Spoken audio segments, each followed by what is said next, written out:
گلزار محمد صاحب. ہاں جی،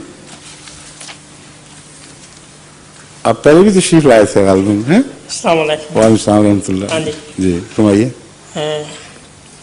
امام مہدی کو ماننا ضروری کیوں ہے؟ ٹھیک ہے، امام مہدی اگر سچا ہو تو اسے نہیں ماننا چاہیے آپ کے خیال میں؟ ماننا تو چاہیے. تو پھر سچی چیز کا ماننا ضروری ہے. آپ یہ بھی مانتے ہیں کہ میں یہاں بیٹھا ہوا ہوں، یہ بھی مانتے ہیں کہ یہ کمرہ ہے، یہ روشنی ہے. یہ انسانی فطرت ہے کہ اگر کوئی چیز سچی ہو تو اسے خود بخود مانتا ہے. جو نہیں مانتا اس کی طبیعت میں زنگ لگ جاتا ہے، اس میں ضد اور تعصب پیدا ہو جاتا ہے. تو شرافت کا تقاضا یہ ہے، انسانیت کا تقاضا یہ ہے، بلکہ زندگی کا تقاضا یہ ہے. ہر جانور بھی جو چیز کو دیکھتا ہے اس کو اسی طرح مان لیتا ہے. تو یہ ایک سوال تو اٹھتا ہے کہ امام مہدی کو سچا سمجھے بغیر ماننا ضروری ہے. میں کہوں گا ہرگز ضروری نہیں. اگر آپ کو تسلی نہیں کہ وہ سچا ہے تو آپ ہرگز نہ مانیں، لیکن اگر سچا دکھائی دے تو کیوں نہ مانیں. دوسرا سوال یہ ہے کہ اس کو بھیجا کیوں گیا؟ اگر اس کا ماننا نہ ماننا برابر تھا، کیا کسی مقصد کی خاطر امام مہدی نے آنا تھا یا یوں ہی آ گیا؟ اگر یہ مقصد قطعی طور پر احادیث سے واضح ہو کہ امام مہدی نے ایک عظیم ہدایت کا کام کرنا ہے اور امت محمدیہ کو اثر نو دوبارہ اسلامی اقدار پہ قائم کرنا ہے، تو اتنے بڑے اور اعلیٰ مقصد کے ہوتے ہوئے کسی کا پیچھے ہٹ جانا ویسے ہی ایک بڑا اخلاقی جرم ہے. لیکن اللہ اس کی اجازت بھی نہیں دیتا. جب کسی کو بھیجتا ہے تو اس کا ماننا ضروری قرار دیتا ہے. یہ تو حکومتیں بھی ایسے ہی کرتی ہیں. ایک چپڑاسی کو بھی بھیجتی ہے جب کسی کام پر کوئی حکومت یا اس کا نمائندہ ادارہ بھیجتے ہیں تو اس کا ماننا ضروری ہوتا ہے. پٹواری کا ماننا ضروری ہے. اس لیے جب حکومت مان لی تو پھر ہر شخص جو اس کی طرف سے آیا اس کا ماننا ایک طبی نتیجہ ہے. اس لیے یہ سوال اٹھنا ہی نہیں چاہیے کہ مہدی آئے 1400 سال انتظار کیا یا 1300 سال انتظار کیا، اللہ نے بھیج دیا ایک مقصد کے لیے اور کہا اچھا کیا ضرورت ہے ہم اس کو مانیں. تو اگر یہ حال تھا تو بھیجا ہی کیوں تھا؟ اور اس کا انکار کیا بھیجنے والے کا انکار نہیں بن جاتا؟ امر واقعہ یہ ہے کہ جو بھیجے اس کو پیش نظر رکھ کر انکار یا اقرار ہوتا ہے.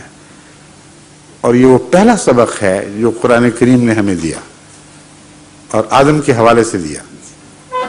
اللہ نے جب آدم کو مقرر فرمایا تو کہا اس کو سجدہ کرو. مراد ہم یہ سمجھتے ہیں سجدے سے اطاعت کرو، کیونکہ خدا کے علاوہ جب سجدہ کسی اور کے حوالے سے کہا جاتا ہے تو اس سے مراد محض اطاعت ہوتی ہے. شیطان نے انکار کر دیا. اس نے کہا مجھ سے ادنا ہے، میں کیوں اطاعت کروں اس کی؟ اللہ نے کوئی تفصیلی دلیل نہیں دی کہ تو مردود ہے. یعنی اتنی کھلی ہوئی حقیقت سمجھا ہے اللہ تعالیٰ نے اس بات کو کہ کسی بحث میں الجھنے کی ضرورت ہی کوئی نہیں. یہ نہیں پہچانتا کہ میں نے بھیجا ہے. اللہ فرما رہا میں نے بھیجا ہے تو تجھ سے ادنا بھی ہو تب بھی مانو. امام مہدی باقی امت سے ادنا تو نہیں ہوگا. امام مہدی تو بڑی صفات حسنہ کا مالک ہوگا جس کو خدا نے امت کی اصلاح کے لیے مقرر کیا ہے. اس لیے اس کو یہ کہہ کر کہ اس کو ہم کیوں مانیں؟ اگر آپ انکار کرتے ہیں تو شیطان کے انکار سے بھی زیادہ نامعقول بات بنتی ہے.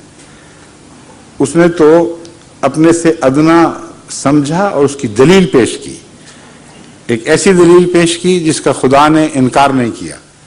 اس نے کہا اس کو مٹی سے بنایا ہے، مجھے آگ سے بنایا ہے. آگ مٹی کو کھا جاتی ہے. آگ مٹی سے پیدا شدہ صلاحیتوں کو بھسم کر دیتی ہے. میں غالب ہوں، میں ادنا کی اطاعت کیوں کروں؟ یہ دلیل توڑی نہیں مگر مردود قرار دے دیا. کیونکہ اطاعت محض اس وجہ سے نہیں کہ کوئی اچھا ہے یا برا ہے.